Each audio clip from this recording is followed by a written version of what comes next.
Jonas Vingegaard, now with 200% more existential confidence. Let's take a moment and remember something very important. Just a few months ago, the reigning Tour de France champion was lying on the tarmac at Paris-Nice looking like a particularly expensive Danish ragdoll. A punctured lung, a broken collarbone, broken ribs, and he was airlifted out like a Bond villain's victim. We all thought, well, that's that. Pack it up, boys. He's done until October. See you at Lombardia in crutches. Except apparently, Jonas Vingegaard has re-emerged from the trauma cave, feeling like a, quote, completely different person. His words, not ours. Quote, I feel like a completely different person, he says, which, coming from Jonas, is about as close to smack talk as we're going to get. We've gone from Mr. Shrug Emoji to Mr. Philosophically Confident. And what does this completely different person do with his time? He trains, he breathes, and he apparently reacts to altitude like a genetically engineered eagle. And brace yourselves, he now thinks he's in better shape than he was in 2023, when he pulverized Pogačar into a mountainside souffle. Quote, even last year, going into the Tour, I was still kind of believing that I could go for the win. Jonas said with all the enthusiasm of a man discussing whether he might try decaf. But the kicker, he's more confident this year, as in post-crash, post-surgery, post-people writing him off. He's going for the win like it's a formality. So if you're Tadej Pogačar, you might want to start panic buying, climbing legs off eBay. 2. Team Bismarck, Team Visma Leasebike, Robobank, or whatever. Let's talk about Jonas's team, you know, the ones who act like they're building a Death Star with handlebars every summer. Team Visma Leasebike, Future Galactic Overlords LLC, has apparently decided that Jonas doesn't need racers to be race fit. Oh, what's that? You thought form was built in competition. Cute. Not when you have performance labs, altitude chambers, nutritionists with 6 PhDs, and one coach who communicates solely in FTP graphs. Quote, everybody is taking a step at the moment.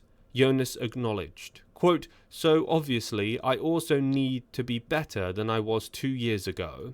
In other words, everyone is getting better and Jonas is still somehow out-bettering them. What's more, the team seems delighted to let Jonas train in a bubble like some kind of a carbon fiber ascetic monk. He's been sweating it out at altitude in Tenes, logging trainer miles that would make even Wout van Aert consider early retirement. No racing, no problem. Jonas is ready to return to the Tour with the kind of focus usually reserved for hitmen or chess grandmasters. And, unlike, say, Mathieu van der Poel, who likes to spice up his training with a nice mid-season mountain bike crash, Jonas has been keeping things boring, like terrifyingly efficient boring, the kind of boring that wins yellow jerseys. 3. The post-crash Glowup. Jonas's Glowup arc begins. Let's not beat around the Col de Gabria. Jonas Vingegaard almost DNF'd the entire season in March, and now, less than 4 months later, he's telling people that he feels better than last year. Quote, that didn't work out, he said of last year's Tour, in which he merely lost by a whisker to Tadej's nuclear Giro Tour double. Quote, but this year, I feel like a completely different person, to be honest. Oh, to have the mental composure of a man who almost coughed up a lung and now thinks he's invincible. It's as if the crash unlocked a cheat code. He claims that his body now reacts better to training, like he's some post-injury Marvel superhero and biomechanical upgrades. Quote, in the way my body reacts to training, but also how my body is in general. Translation, I might have crashed, but I came back part robot. What's next? Is he going to say that he tastes colours and dreams in watts? This is the guy who used to answer interviews with a shy smile and a mumble. Now he's giving philosophical TED Talks about his personal rebirth like he's the Danish cycling Jesus. And while we're still gasping from the sheer nerve of him feeling better post-accident, the man drops this nugget.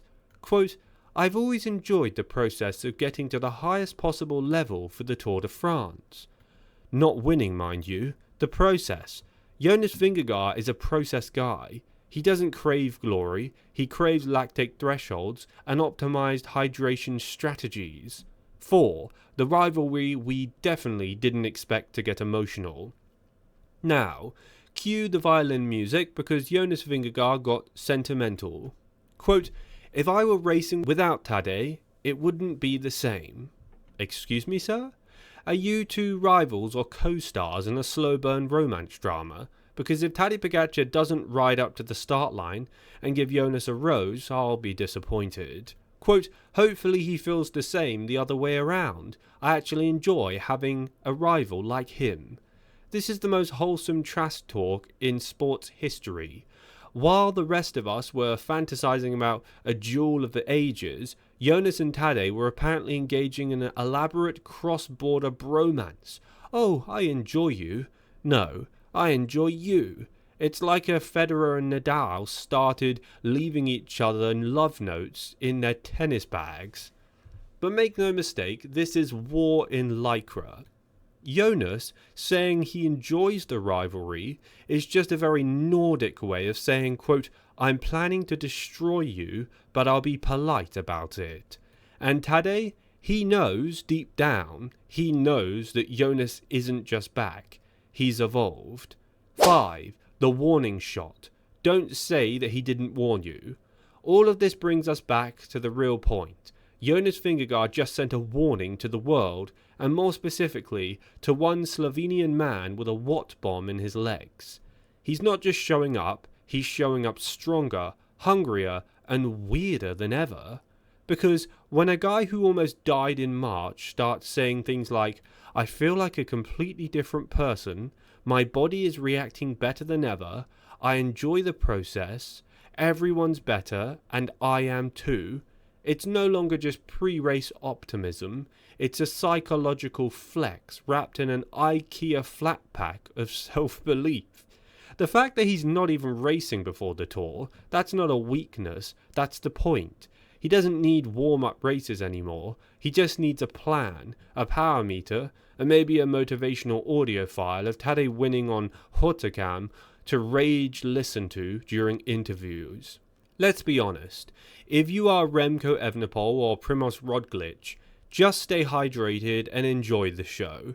This year's Tour is Jonas vs Tadej 3, Electric Waterloo, and Jonas just received the trailer. Final thoughts. My completely unsolicited and probably over-caffeinated opinion. Alright, here's the real twist. I believe him.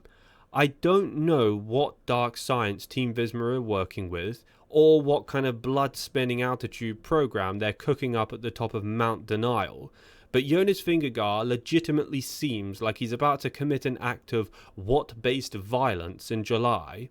It defies logic. He hasn't raced since Paris-Nice. He was, to put it mildly, punctured, and now he's standing there with the straightest face saying, "Yeah, I feel better than ever." What is this? The Jonas redemption arc? Thanks for watching today's video. If you're new to the channel, consider subscribing to stay up to date with all of the latest cycling news, cycling drama, and cycling race results. Also, click like on this video to support my channel, and feel free to comment your opinions down below in the comment section to let us know what you think about this. I think there's something to it, and Jonas isn't usually one to create beefs or call people out unless he feels super confident. He's quite a withheld character.